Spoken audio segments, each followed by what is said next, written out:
NieR Replicant is a great game. You don't need me to tell you that. Almost everything about it is so masterfully done. Everything from the story to the gameplay to the soundtrack. Oh my gosh, the soundtrack in this game is freaking incredible. I mean, just listen to this.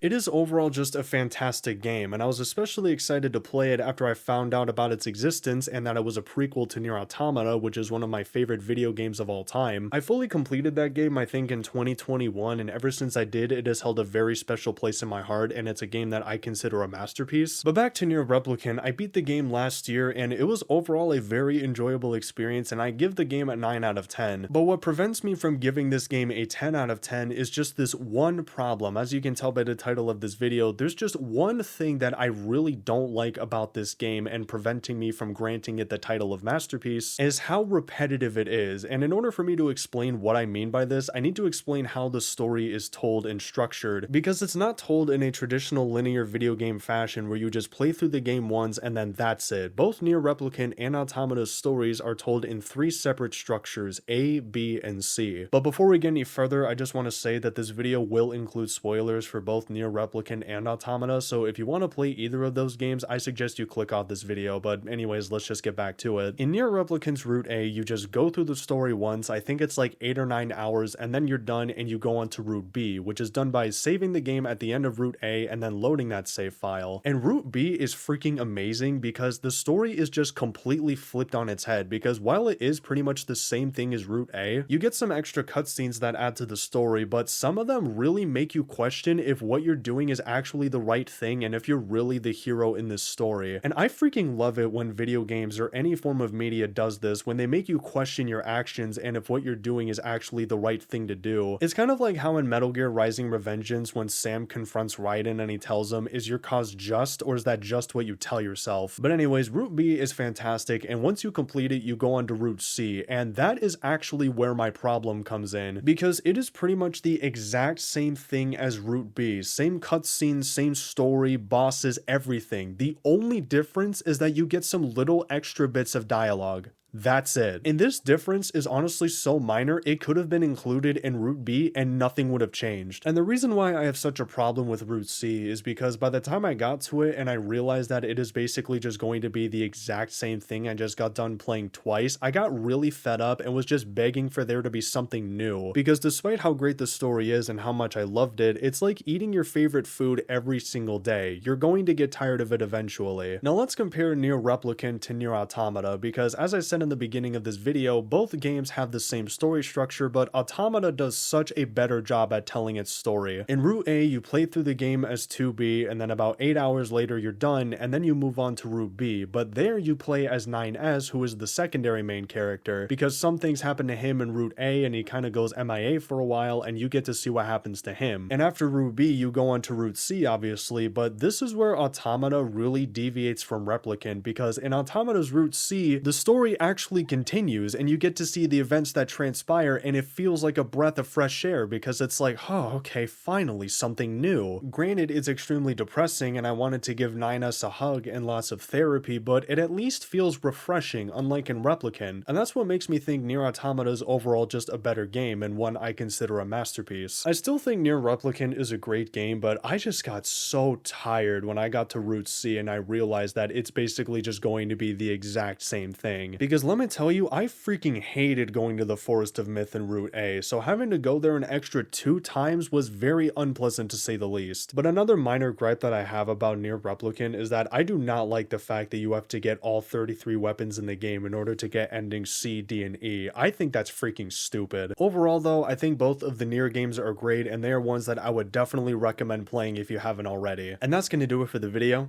Thank you for watching, and yeah, peace.